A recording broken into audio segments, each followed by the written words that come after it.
Oke, halo teman-teman semua, selamat malam. Gimana nih kabarnya malam ini?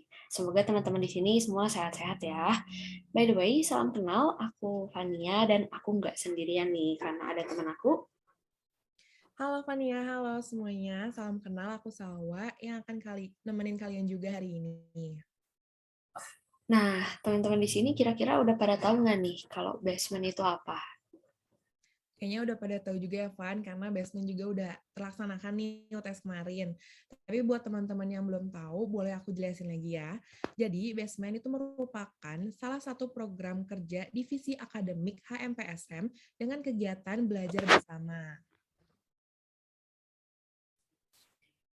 Nah, bener banget, Wak. Buat hari ini tuh ada basement analisa kuantitatif bisnis dengan pengajar Fatur dan Angelin Setiawan, dan juga ada manajemen keuangan 2 dengan pengajar Najla Ataya. Terima kasih untuk Fatur, Angel, dan Najla yang sudah bersedia buat belajar bareng sama teman-teman di basement. Tapi sebelum kita mulai, aku bacain peraturan dulu ya untuk malam ini.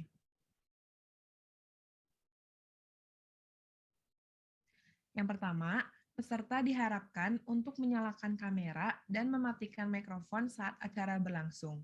Yang kedua, peserta diharapkan berada di ruangan yang kondusif dan menjaga sikap pada saat acara berlangsung. Yang ketiga, peserta dilarang merokok di bawah kendali alkohol ataupun mengonsumsi obat-obatan terlarang selama acara berlangsung. Yang keempat, jika ada pertanyaan, peserta dipersilahkan untuk raise hand atau menuliskannya melalui kolom chat dengan sopan. Yang kelima, peserta wajib mengisi form evaluasi yang akan disebar di akhir acara.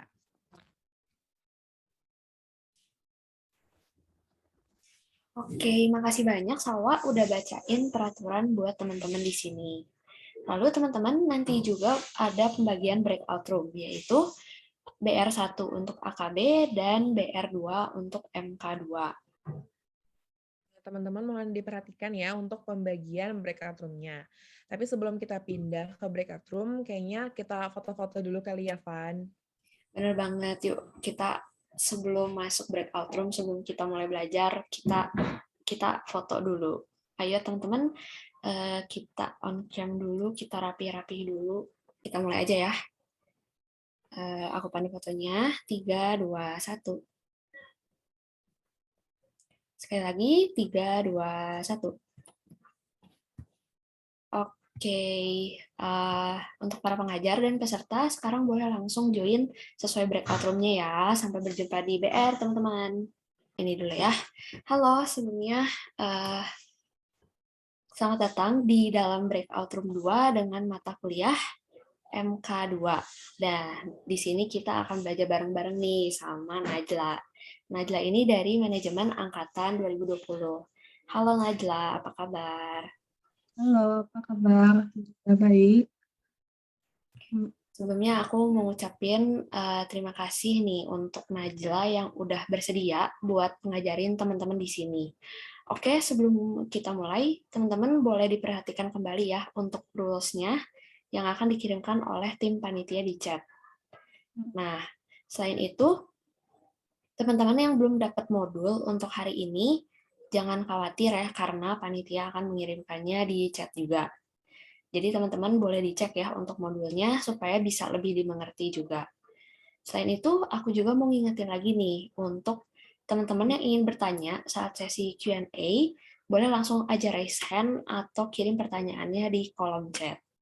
Oke, kayaknya teman-teman di sini udah pada siap juga nih ya buat belajar MK2. Langsung aja kita mulai ya. Untuk Najla, waktu dan tempat dipersilahkan. Oke, terima kasih, Tania. Oke. Sebelum kita langsung masuk ke materi ya, aku mau berterima kasih sama teman-teman semua yang udah gabung. Dan ya terima kasih juga perkenalannya tadi dari Tania. Aku Najla dari Angkatan 20. Hari ini bakal bantu teman-teman buat belajar MK2. Ya, sebelumnya di sini aku juga di sini kan masih belum lulus mata kuliahnya, jadi masih belajar juga. Jadi mohon maaf kalau ada kesalahan bisa langsung dibetulkan aja. Eh, Aku itu hari ini kebanyakan mau pakai Excel. Nah, tapi ini kelihatan nggak ya? Nggak ya? Aku mau ini dulu masuk ke ada satu tab ya di sini tuh. Nah, di sini kita mulai dari bab 7 ya. Bismillahirrahmanirrahim. Oke, perbedaan antara modal hutang dan modal sendiri. Aku pengen yang di sini ambil ini dulu. Oke, kalau modal hutang, jadi ada modal hutang dan modal sendiri. Kalau modal hutang tuh kalau modal sendiri itu kan saham ya. Nah, kalau modal hutang itu tidak ada hak suara. Kalau modal sendiri saham itu ada hak suara.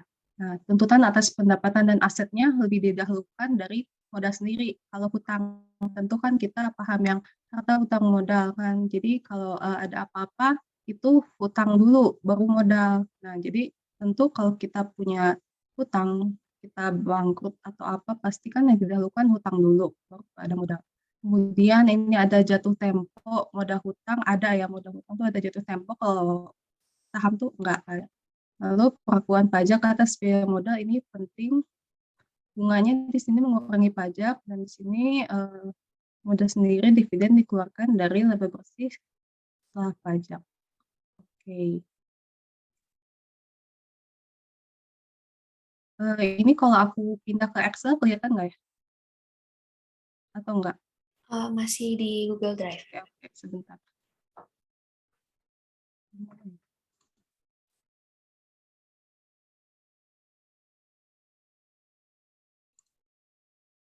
Nah,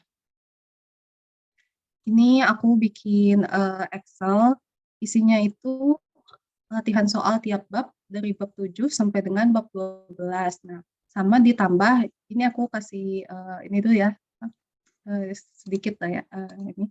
Nah, ini tuh R tuh maksudnya tuh rumus gitu. Nih, ini bab 9.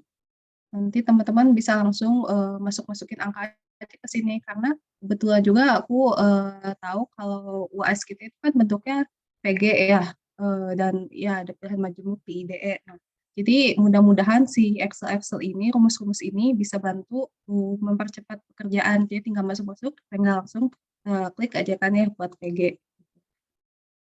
Nah, ini. Oke, kita balik lagi mulai dari bab 7 ya. Sama kalau aku ngomongnya kecepatan, boleh langsung ini ya, intervensi.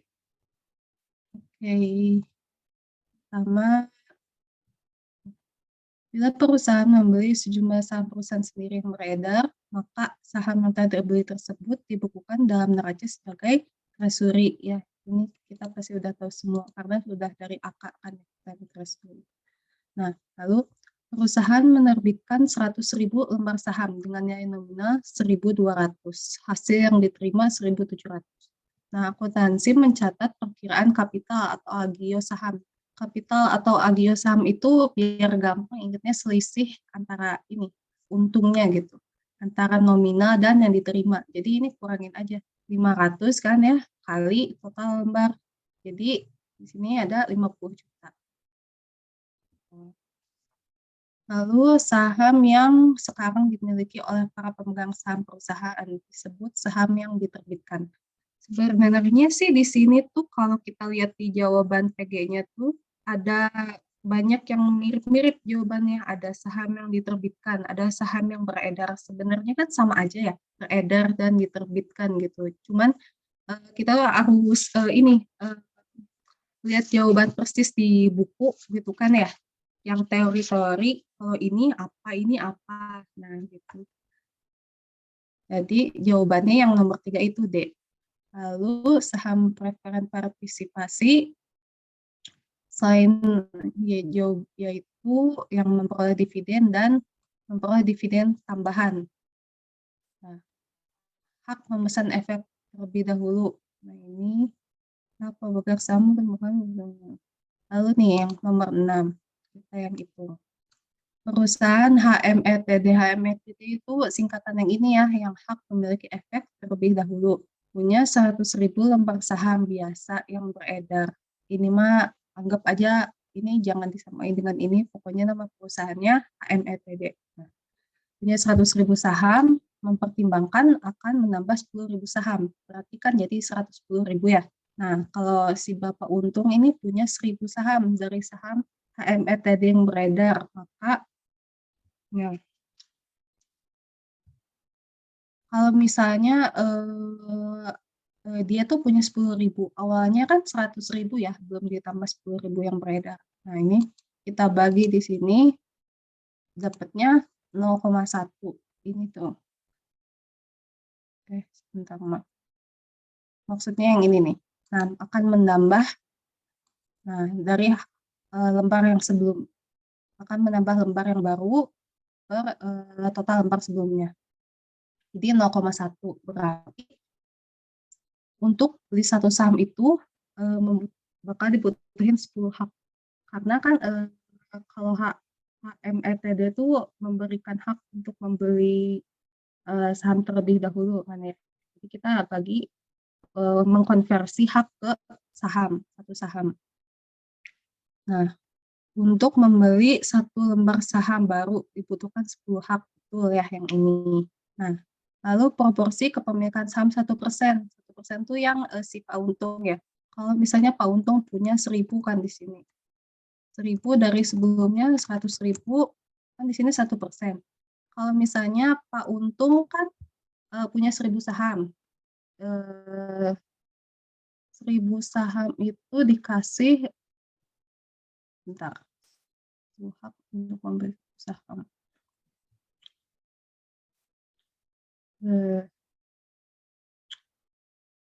Itu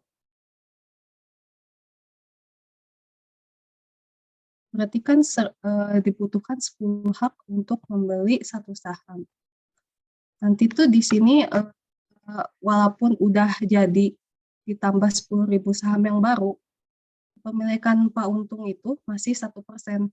Gitu. Nah, kemudian dapat membeli 100 lembar saham baru. Ini ya yang dari 1.000, kenapa bisa beli 1.000 lembar saham baru? Karena Pak Untung tuh punya 1.000 saham, sedangkan dapat haknya juga 1.000, sedangkan hak 1.000 itu nggak bisa langsung dibeliin ke saham semua, harus dibagi dulu 10 nih, karena yang ini. Akhirnya dia bisa beli 100 lembar saham yang baru. Nah, balik lagi ya.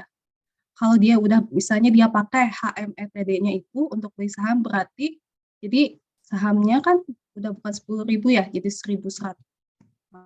Bukan 1.000, tapi jadi 1.100. Coba kalau di sini 1.100 dari total beredar yang udah ditambah saham baru, berarti 10.000.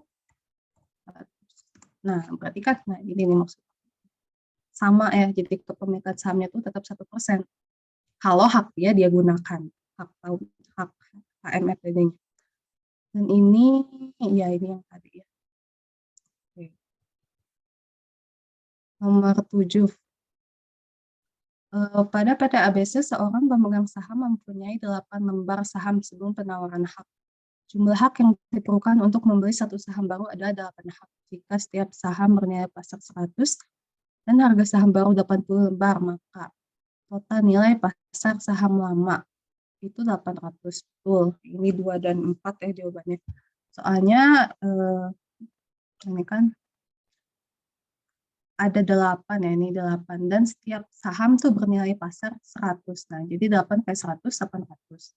Dan jika pemegang saham melaksanakan haknya dengan membeli satu lembar saham baru, maka total nilai investasinya jadi 880, karena di sini ada harga saham baru 80 ditambah sama yang tadi. Kan dia cuma beli satu lembar. Oke, lanjut. Nomor 8, perusahaan akan menjual saham biasa yang baru dengan harga yang lebih rendah dari harga pasar yang berlaku sekarang. Nah, ini mah teori ya, agak analogi. Soalnya karena ya kalau jual saham yang baru itu yang menarik itu kan murah gitu ya. Nih, jika pasar dalam keadaan equilibrium, tambahan permintaan akan saham dapat dicapai hanya dengan harga yang lebih rendah. Nah, ini iya, bila tambahan saham akan menyebabkan dilusi kepemilikan. Dilusi kepemilikan tuh apa ya? Aduh, lupa ngejelasinnya ini. Maka perlu disesuaikan dengan harga yang lebih rendah. Dan banyak investor memandang penambahan saham merupakan signal. Ya, jadi kalau harganya murah kan sinyal, berarti harga saham ini saat ini berada di atas nilai. Oke, kita masuk ke yang latihan nih. Nah, di sini kita ada PT PPS punya pendapatan yang tersedia bagi pemegang saham biasa 100 juta dan 500.000 lembar saham biasa yang beredar dengan nilai 3.000 per lembar. Pada saat ini perusahaan sedang memikirkan untuk membayar dividen kas sebesar 100 per lembar. Nah, oh ya, kan untuk bayar dividen tuh ini bab next bab. Ada yang bisa kas, kan bisa saham. Nah, jadi di sini itu untuk yang bayar dividennya pakai kas. Dia tanya, hitunglah pendapatan per saham dan rasio harga. Nah, di sini aku udah ada ya rumusnya, tinggal masukin pendapatan tersedia kan dia bilang tadi ada 100 juta. Nah, oke, masukin jumlah bersama ada 500.000, kita dapat PPS-nya dari bagi PPS-nya 200. Nah, pas harga rasio HP perusahaannya tinggal masukin harga pasar saham dan PPS yang tadi nanti dapat gitu. Cepat kan ya? Nah, lalu B-nya, jika perusahaan dapat membeli kembali treasury dengan harga 3.100 per lembar, maka berapa lembar saham yang dapat dibeli sebagai pengganti pembayaran dividen kas? Nah, dia kan mau mana ya? Pembayaran dividen kas. Mana ya?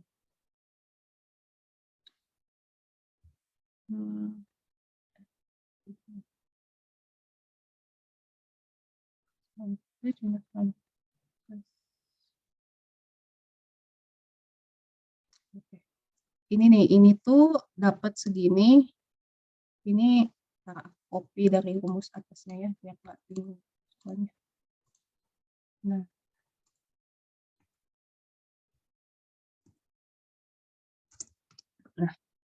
ini tuh dapat dari kan mau bayar dividen kas sebesar 100 per lembar. Kita itu punya 500 lembar saham yang beredar. Jadi sini tuh 100 dikali 500.000 dapat segini. Nah, lalu dia bilang kan di sini dia mau buyback ya, membeli kembali itu atau buyback kita sebutnya. Nah, harganya di 3.100. Nah, kita dapat di sini jumlah saham yang bisa dibelinya di 16.129 lembar. Oke. Lalu berapa besar pendapatan per saham sesudah buyback yang tadi.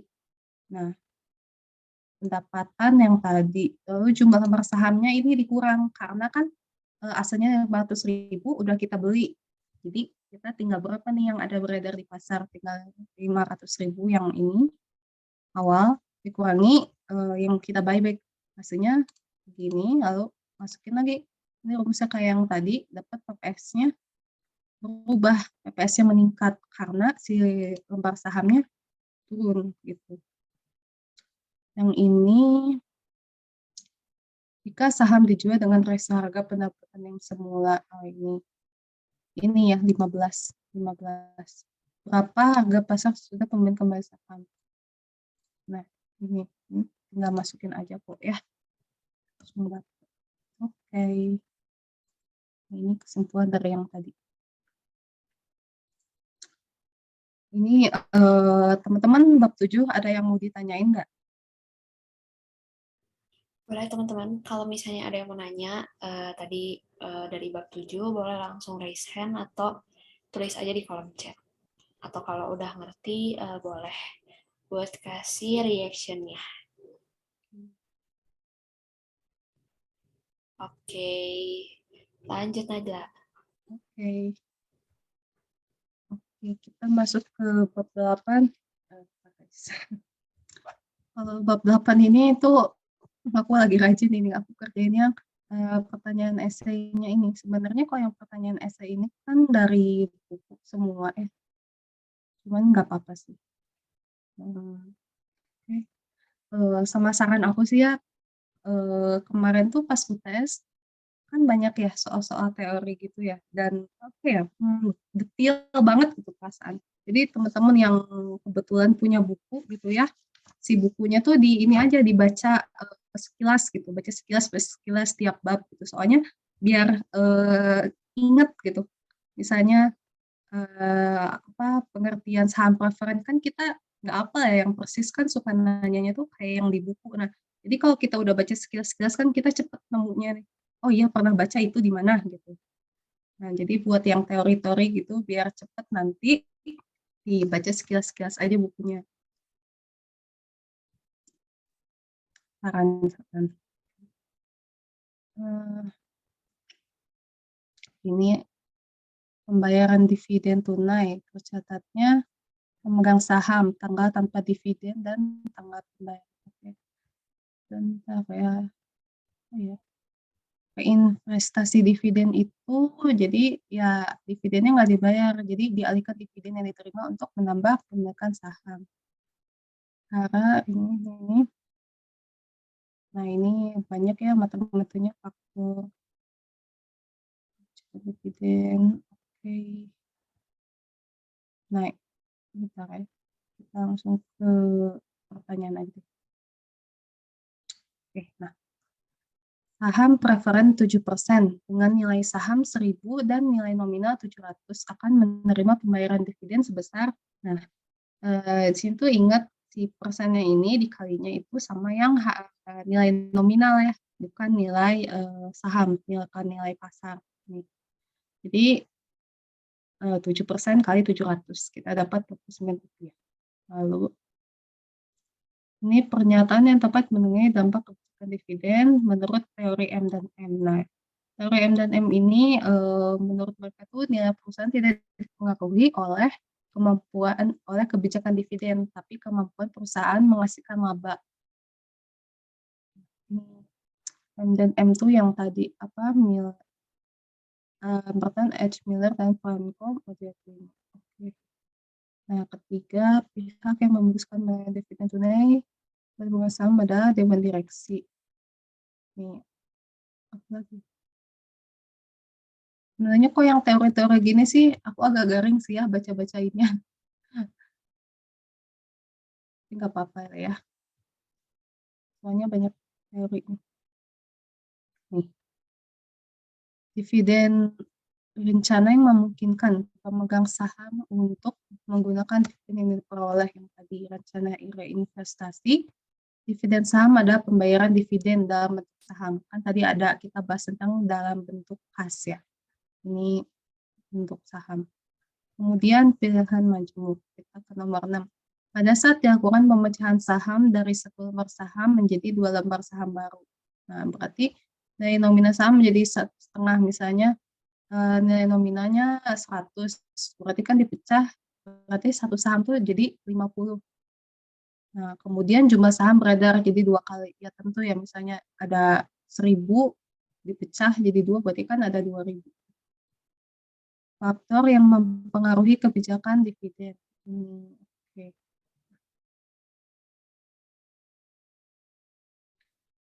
Nah, ini nomor 8. Di sini modal pemegang saham pada neraca PT Kurus menunjukkan saham preferen itu 600.000, saham biasa 100.000 lembar at 8 par value 800.000, bagi saham 1.200.000 sabeditan 1,4 totalnya 4 juta. Nah, jika perusahaan mengumumkan 10% dividen saham dan harga pasar saham 30 per lembar, maka nah ini dividen saham adalah sebesar 300.000 dapat dari si 100.000 kali 10% kali, nah dapat dari sini aku tulis 100.000 kali.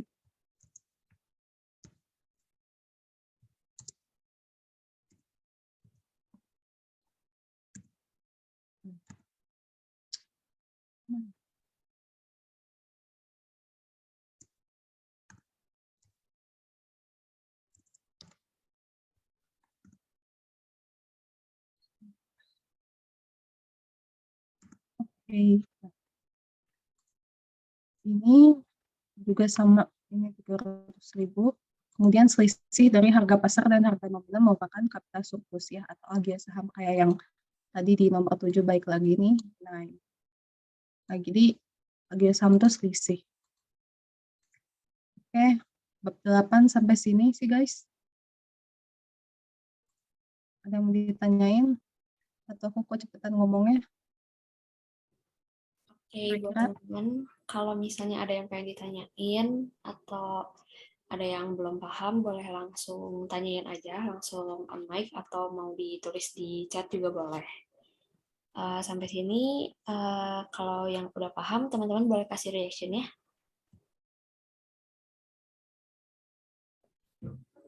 Oke, sejauh ini masih aman. Boleh dilanjut. Oke, thank you guys. Oke, bab 9 biaya modal yang rumusnya rada banyak.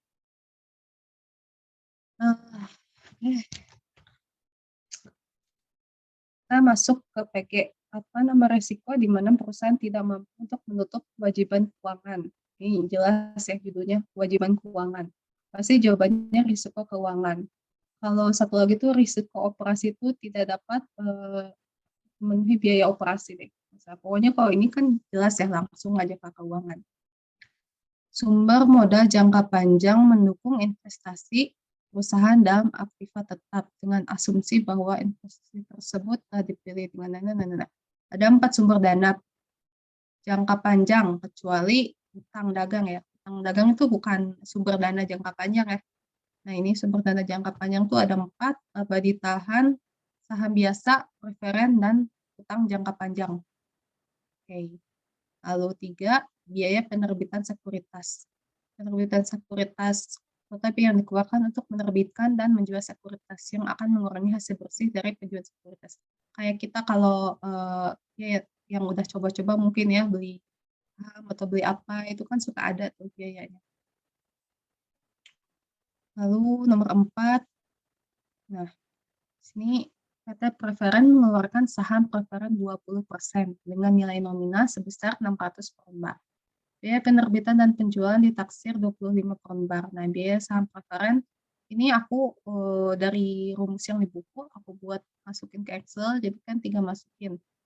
Persentasenya 20%, nominalnya 600, biayanya 25, lalu dia minta ini apa ya? Oh, ini tuh ini tuh dapat dividen saham preferen tuh dapat dari presentasi kali nilai ya, kayak yang awal sebelum dividen. Persentase kali nominal. Nah, terus hasil penjualan saham preferen ya ini tuh nominal dikurangi biaya penerbitan kan. Jadi yang diterima tuh berkurang karena ada biaya penerbitan ini. Jadi kalian tuh tinggal masukin ini ya, terus ini, 3 yang atas, oke, bawahnya udah langsung jadi. Dapat biaya saham preferen 20,87%, yang B jawabannya. Nah, terus ini pertimbangan yang menggunakan akuntansi untuk mengukur proporsi setiap jenis modal tersebut hitungannya Bu. Kita masuk ke bahan majemuk. Nah, ini nomor 6, biaya modal saham lebih tinggi dari biaya hutang sebab risiko pemilik saham lebih besar dari risiko pemilik obligasi dan bunga atas hutang dapat mengurangi pajak. Ini ada di buku ya, teman-teman. Nah, ke nomor 7. Nah, ada di sini tuh ada 2 investasi. Investasi proyek A sama proyek B. Jangka waktu sama, KPI-nya beda. Yang satu hutang, yang satu ekuitas. Biayanya beda dan proporsinya sama. Kita di sini harus hitung nomor 7 tuh. Ini bagus.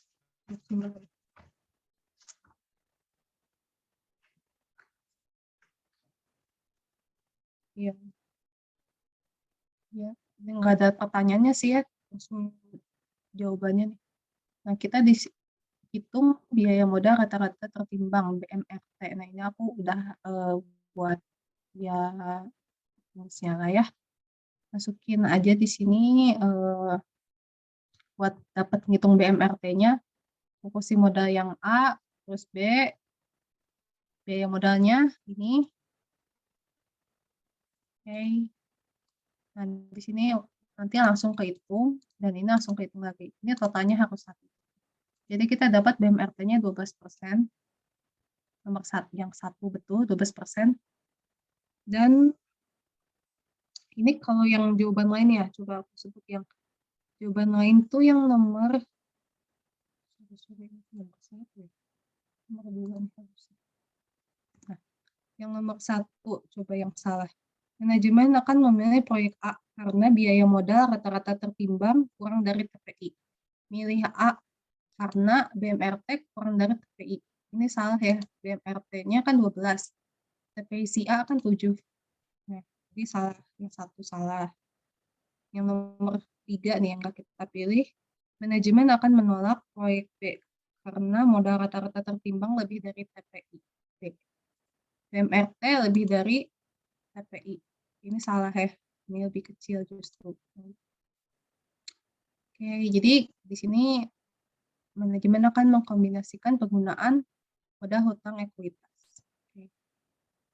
Nah, ini yang latihan. Ini kita nanti kita pindah ke sini nanti. PT Pasar Tbk saat ini mempunyai obligasi 10% dengan TPJT nih, tingkat pengembalian jatuh tempo 12%. Perusahaan dapat menerbitkan obligasi baru dengan tingkat TPJT yang sama 12%. Jika pajak 25% berapa biaya hutang setelah pajak perusahaan? Ini biaya hutang setelah pajak perusahaan ya. Berarti ini nih. Nah, ini biaya hutang setelah pajak perusahaan. Kita tuh di sini butuh biaya hutang sebelum pajak atau TPJT. Kebetulan kan si soalnya nih enak nih, udah ngasih TPJT-nya 12%. Udah aja tinggal masukin nih 12%, tarif pajaknya tadi 25, tinggal masukin sini 25. Nah, ini biaya hutang setelah pajaknya dapat 9%. Itu deh, gampang kan ya? Tinggal masukin. Oke, nomor 2-nya. PT Pasar Tbk merencanakan menerbitkan saham preferen sebesar 100 dengan dividen 11%. Harga saham preferen di pasar saat ini 97. Berarti lagi diskon nih. Perusahaan harus membayar biaya penerbitan 5% dari harga pasar, sehingga hasil bersih yang diterima 92,15. Berapa biaya modal saham preferen? Nah, gampang kita balik ke sini ya. Biaya modal saham preferen. Nah, ini nih. Kayak kita butuh persentase nilai nominal, biaya penerbitan. Oke, sini persentase 11% ya. Nah, terus nilai nominal di sini, sorry ya, bolak-balik sebesar 100. Harga saat ini 97, biaya penerbitan, nah ini biaya penerbitan tuh 5% dari harga pasar. Berarti 5% kali 97. 92,15 yang diterima. Nah, biaya penerbitan kan tadi 5%, kali harga pasarnya 97 di sini. Nah, ini hasil penjualannya kan 92,15, kita masukin yang tadi. Kalau dividen ini ngitung sendiri dari persentase kali nilai nominal. Sini kita dapat langsung 11,94% buat biaya saham preferen. Itu deh. Ini nomor 3 belum kerjain, nanti boleh kalau teman-teman mau kerjain, nanti kita tinggal langsung balik lagi ke rumus-rumus yang di sini ya, yang di R9. Oke, mungkin bab 9 segini. Ngebut banget ya. Gimana guys? Oke, sampai sini kira-kira dari teman-teman ada yang mau ditanyain kah? Atau dari yang tadi dijelasin aja ada yang kurang paham? Boleh langsung ditanyain aja ya teman-teman. Atau misalnya kalau udah paham boleh kasih reaction ya. Oke, masih aman ya sampai sekarang. Oke, kalau gitu kita langsung ke bab 10. Ini kalau di soal-soalnya sih ya nggak begitu banyak pakai hitung-hitung sih ya. Cuman kalau dari buku tuh ya, kalau ngerangkum dari buku ini tuh rumusnya lumayan banyak nih, yang ini kan ya. Kebetulan nggak ada di soal aja tuh, karena kita ke soal dulu. Analisa titik impas. Analisa titik impas tuh kayak itu sih ya, kayak BEP untuk menentukan tingkat penjualan yang dapat menutupi semua biaya operasional. Lalu risiko perusahaan tidak dapat menutup biaya operasional disebut risiko bisnis. Oh ini sih ya. Kalau risiko keuangan tidak mampu memenuhi kewajiban keuangan. Nomor 3, pengaruh dihitung dari penggunaan hutang. Pengaruh karena ini kita lagi pengaruh dan struktur modal maksudnya. Pengaruh dihitung dari penggunaan hutang dengan biaya tetap untuk meningkatkan pengembalian kepada pemegang saham. Pengaruh yang berkaitan dengan hubungan antara penjualan dan pendapatan per saham adalah pengaruh keuangan. Kayaknya aku perlu lihat ini deh bentar. Pengaruh ya, ini bab apa sih? Bab 10.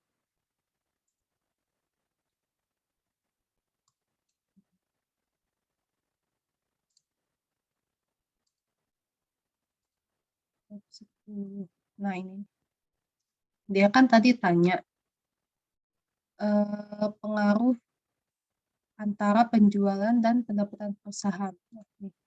Kita bisa lihat dari si tabel ini ya, kan antara penjualan dan apa tadi?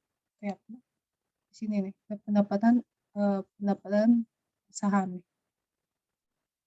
Nah, ini kan di sini ada pengaruh keuangan, sama di sini ada pengaruh operasi. Oke, baik lagi ya. Nih.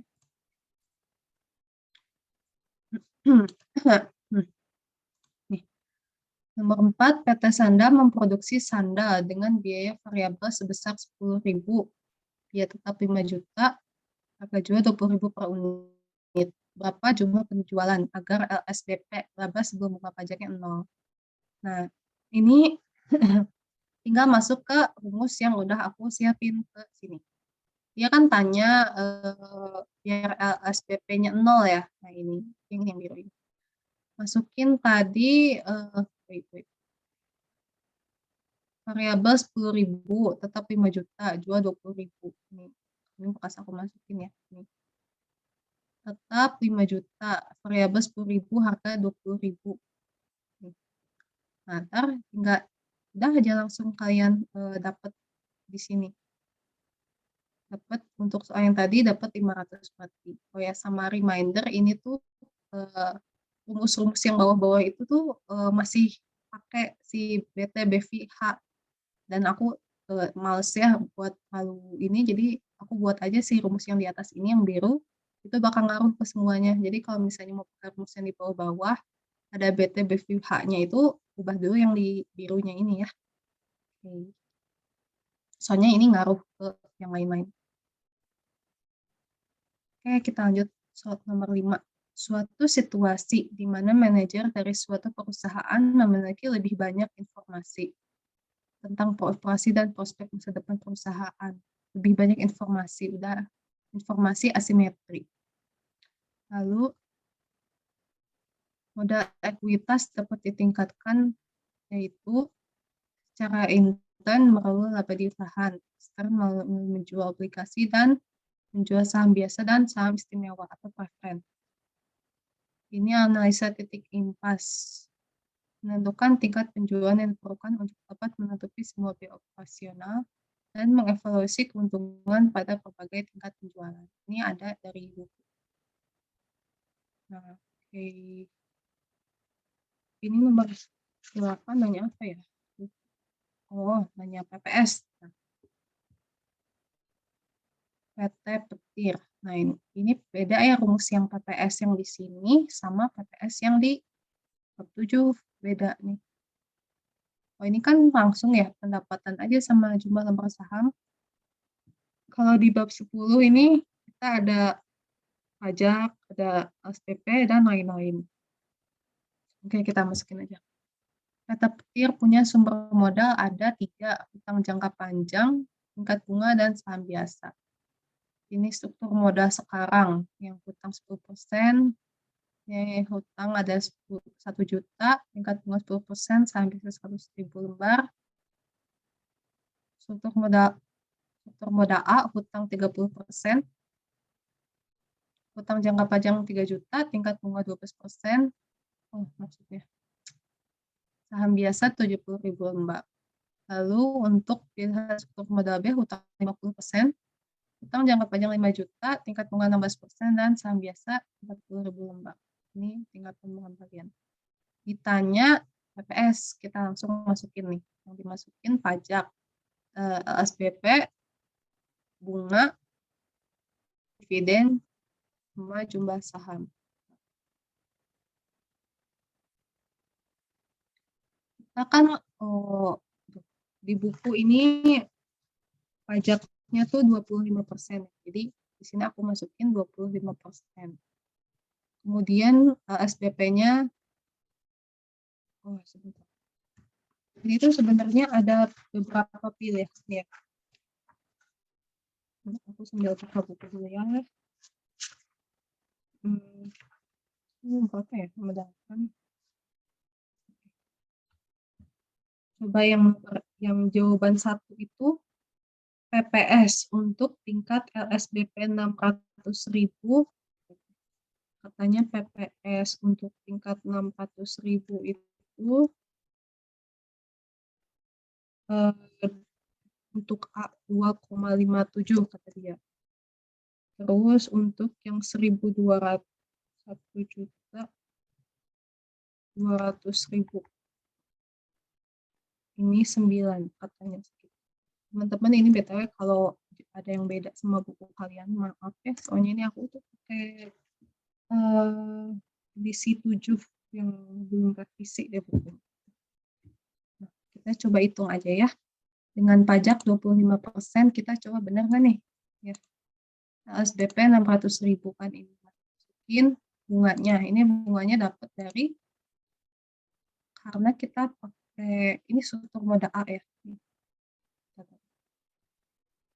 Ya, struktur modal A, bunganya tuh di 12%. Dikali hutangnya, segini. Kan kalau kita hitung bunga ya, tingkat bunga kali hutangnya.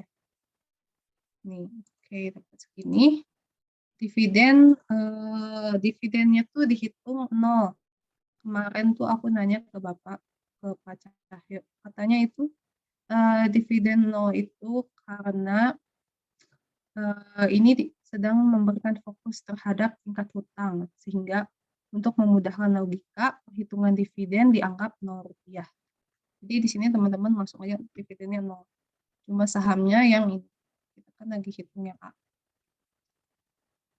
Ya, kita dapat sini PPS-nya 2,57. Berarti benar nih yang ini. Ini berarti benar. Coba sekarang cek.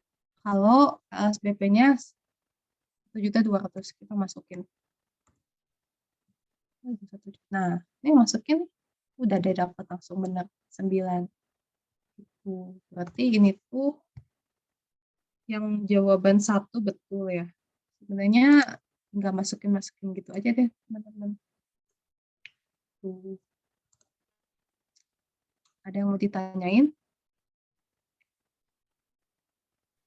Oke, dari teman-teman, dari sampai bab 10 ini, kira-kira ada yang mau ditanyain dulu nggak? Kalau misalnya ada, boleh langsung ditanyain aja, langsung on mic, atau mau ditulis di chat juga boleh.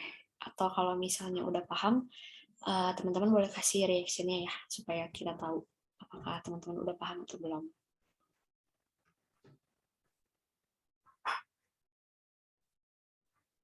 Oke, Ki, masih aman ya sampai bab 10 ini. Oke, terima kasih. Nah, sebenarnya sih kalau udah bab 11 sama bab 12, ini teori sih ya. Oke. Nah, bab 11. Sewa guna usaha atau yang sering kita tahu. Aduh, aku tiba-tiba lupa ya. Nama lainnya apa ya? Pokoknya aku lupa ya. Nama lain. Leasing ya kayaknya. Nah, iya, maksudnya leasing. Oke, kegiatan sewa guna usaha atau leasing ya, di mana penyewa guna usaha pada akhir masa kontrak mempunyai hak opsi berdasarkan nilai sisa yang seperti bersama disebut sewa guna usaha. Kayaknya aku ke yang modul dulu ya, bentar. Modul TF sampai mana? Soalnya ini kan banyak teori. Ini bab 11.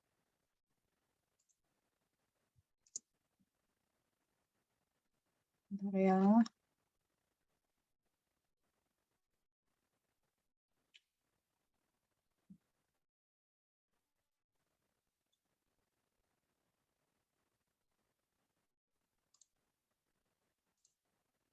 Nah, nih.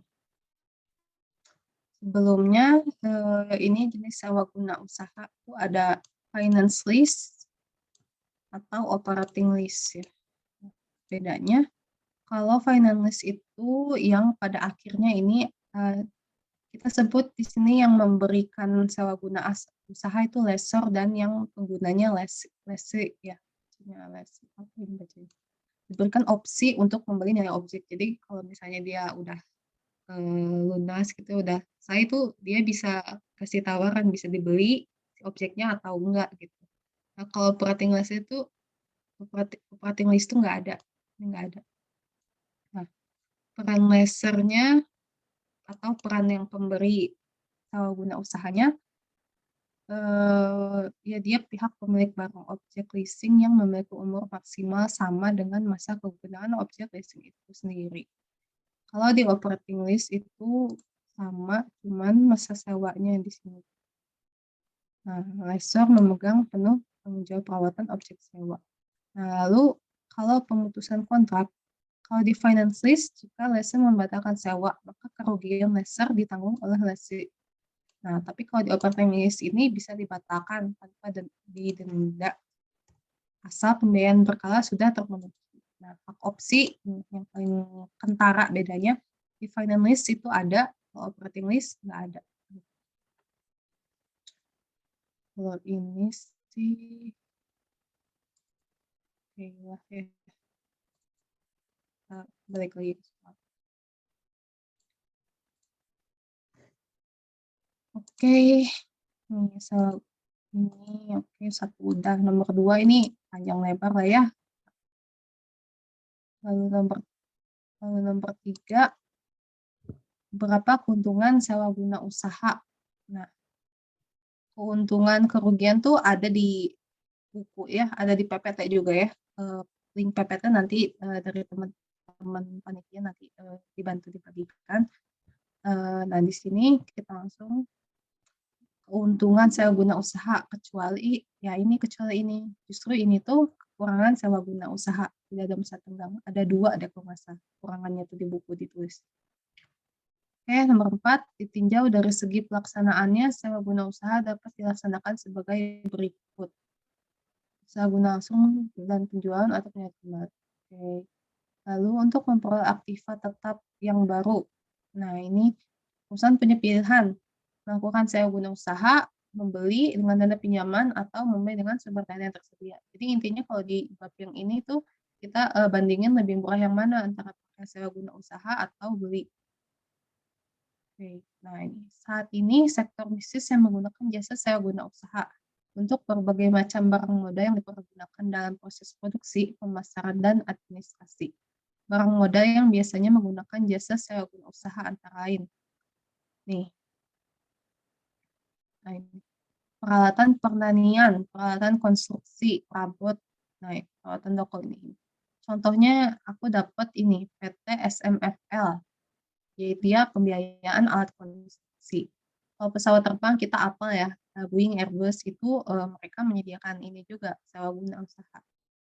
Lalu kapal laut dan kendaraan air, contoh PT PANN, PAN, yaitu pembiayaan pembelian kapal.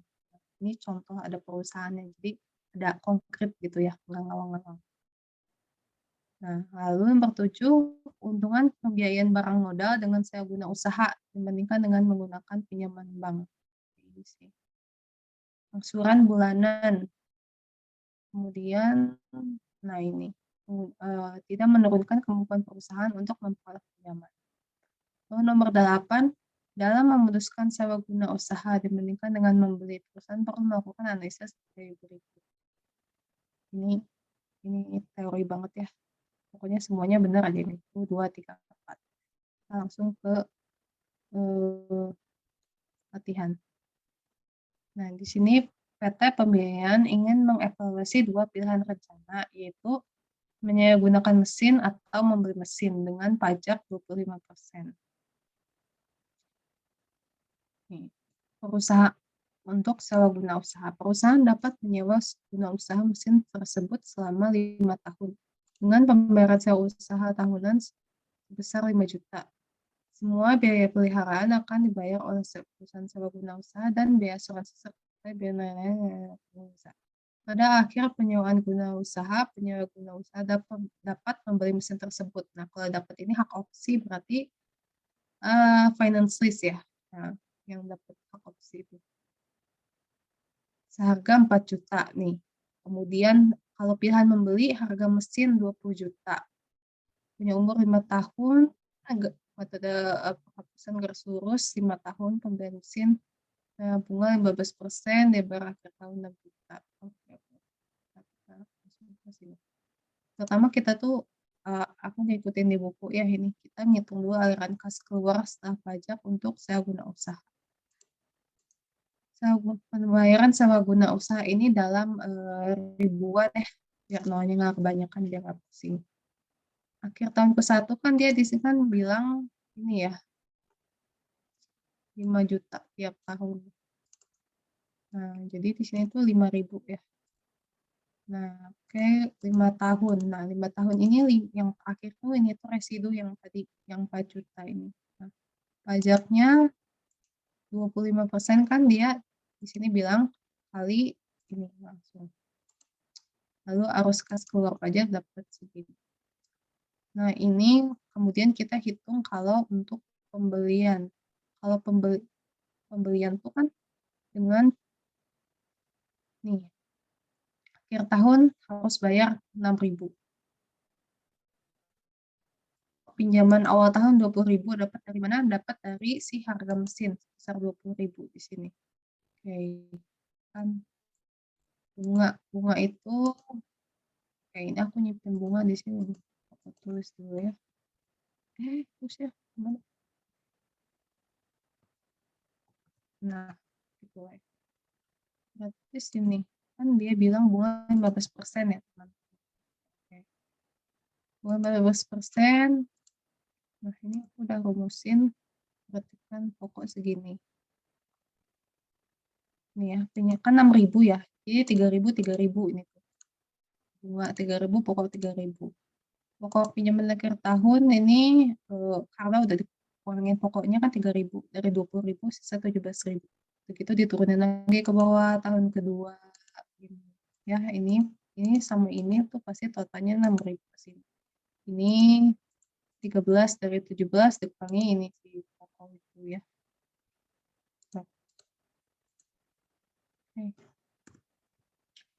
Nah, udah gitu kita masuk ke sini. Tabel selanjutnya.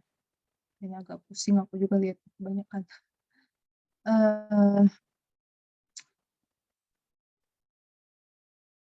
Nah, ini tuh ada biaya pemeliharaan. Kita tuh butuh tabel yang ini buat ngitung si ini. Apa ya? Bunga nih. Iya, buat ngitung bunga. Nah, pokoknya kita tuh dapat arus kas keluar sudah pajak. Nah, ini kita bandingkan antara sewa guna usaha dan membeli. Kita hitung ke nilai sekarang. Jadi kalau ini dikali tabel FBNS ini kenapa ya yang terakhir 7.750 tuh ingat yang tadi yang 4.000, jadi kita tambahin. Nah, kali tabel FBNS, lalu nilai sekarangnya segini ya, di total jadi 14 juta sekian. Sementara kalau membeli kali FBNS 15%. 15% tuh karena apa ya? Ini deh 15%-nya berapa?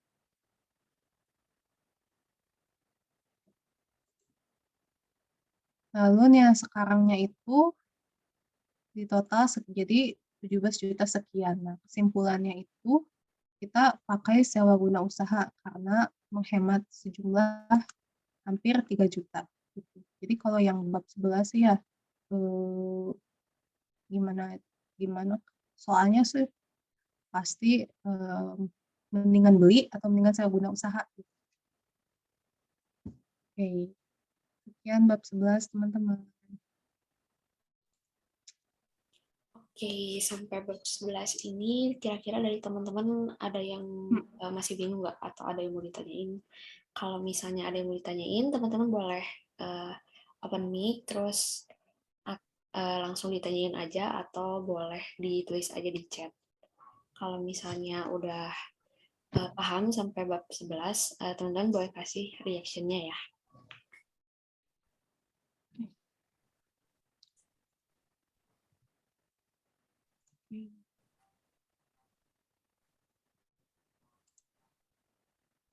Oke, kayaknya lanjut aja kali ya. aja.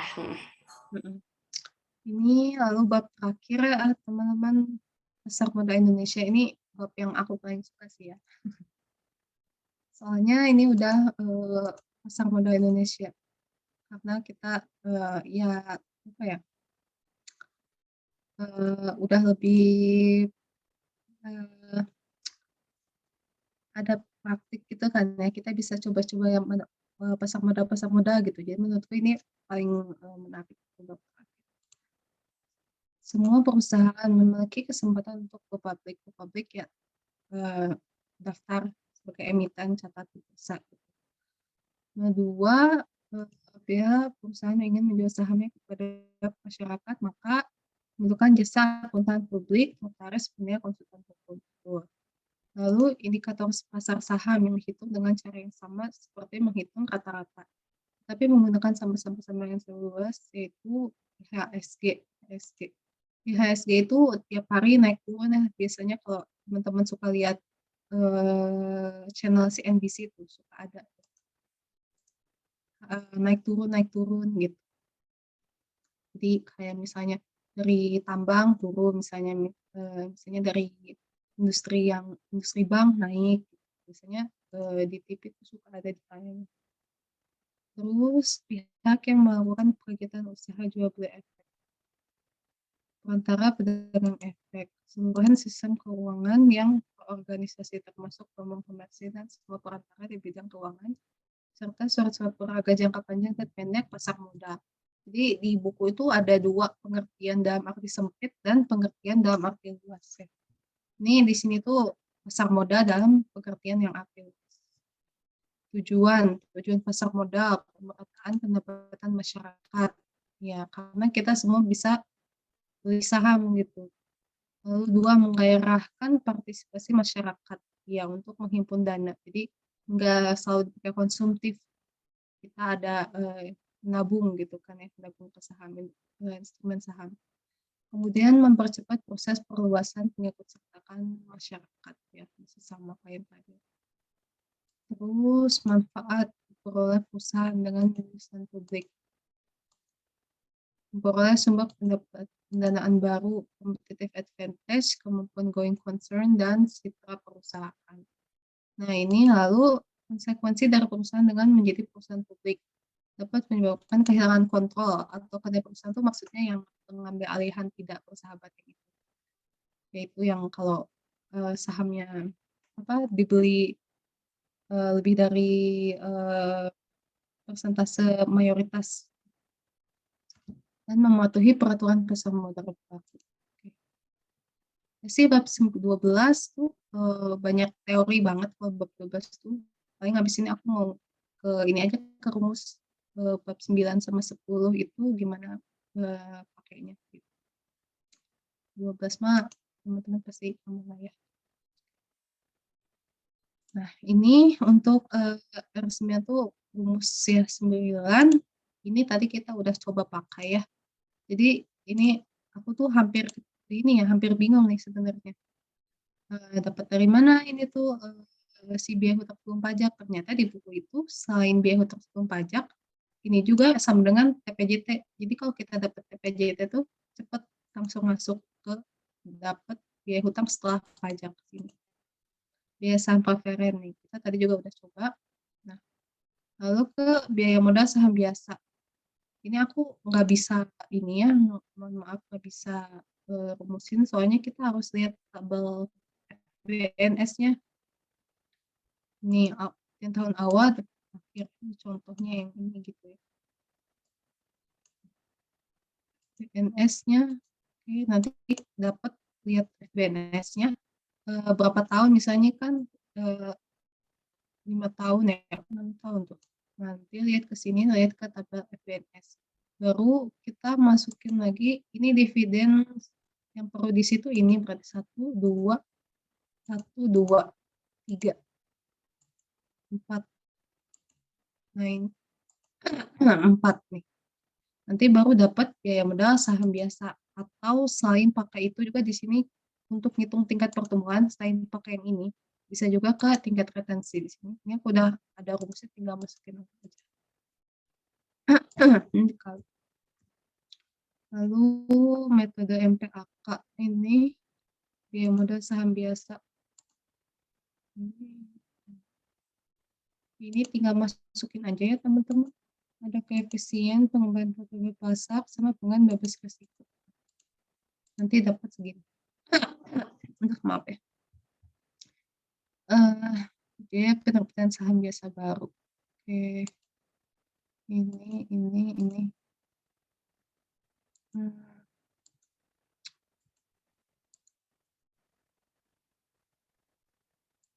Ini tuh sebenarnya tinggal masukin aja.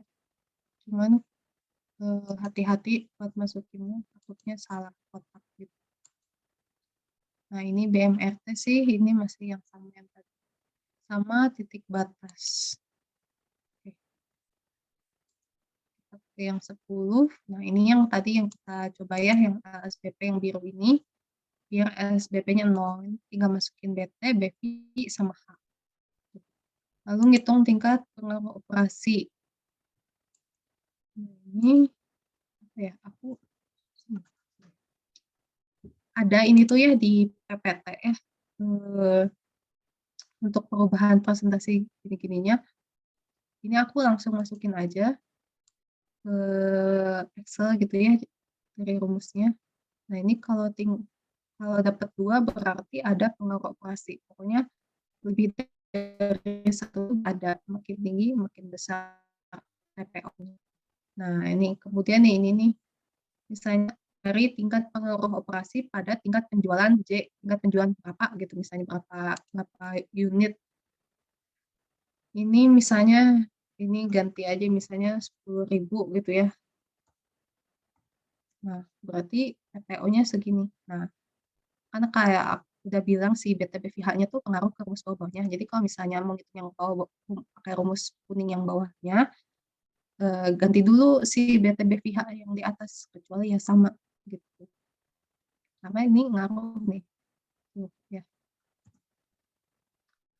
Ini TPK sama, TPK juga sama.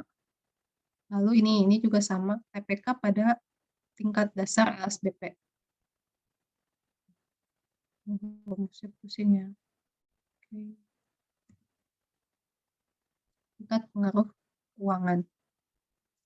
Tingkat pengaruh total dari keuangan dan operasi. Nah, lalu ini TPT pada tingkat penjualan J, jumlah pada berapa unit ini itu. Ini. Oke, maksud. TPT pajak. Nah, ini yang terakhir yang kita pakai di soal terakhir ya. Nah, yang ini yang PT petir. Nah, dapat PPS-nya segini. Jika teman-teman masukin LSBP-nya palingan yang berubah-ubah aja. Oke, teman-teman. Ada yang mau ditanyain? Oke, tadi udah beres sampai bab 12, terus barusan juga udah dibahas mengenai rumus-rumus yang ada di bab 9 sampai 10. Kira-kira sampai sini ada yang mau ditanyain dulu kah?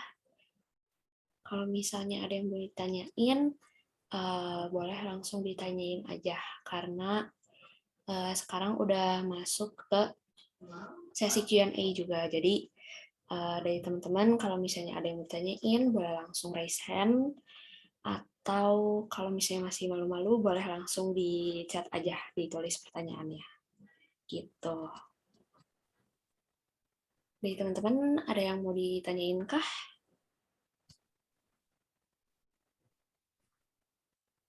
Oke, kalau belum, mungkin dari aku dulu aja kali ya. Aku mau nanya-nanya nih, kalau dulu pas UAS MK2 itu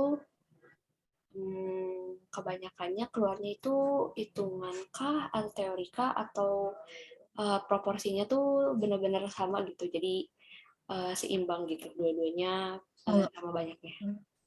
Kalau aku sih dapat kemarin si MK2 UAS tuh mana ya? Pakai esai nih ya, coba aku share screen.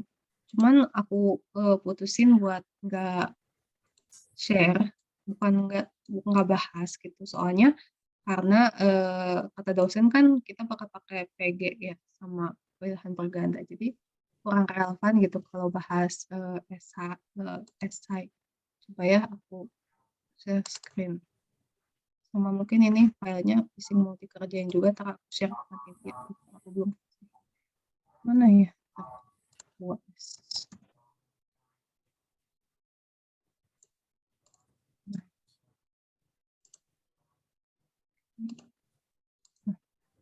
Nah ini UAS yang kemarin ya, itu dari kelas 5. Nah aku tuh heran banget, kaget aku di sini kok dapetnya tuh kayak gini ya. Soalnya tuh lihat salah satu ini teori banget sih, ini teori banget. Nah kemudian 3, 4, udah aja tuh segitu guys.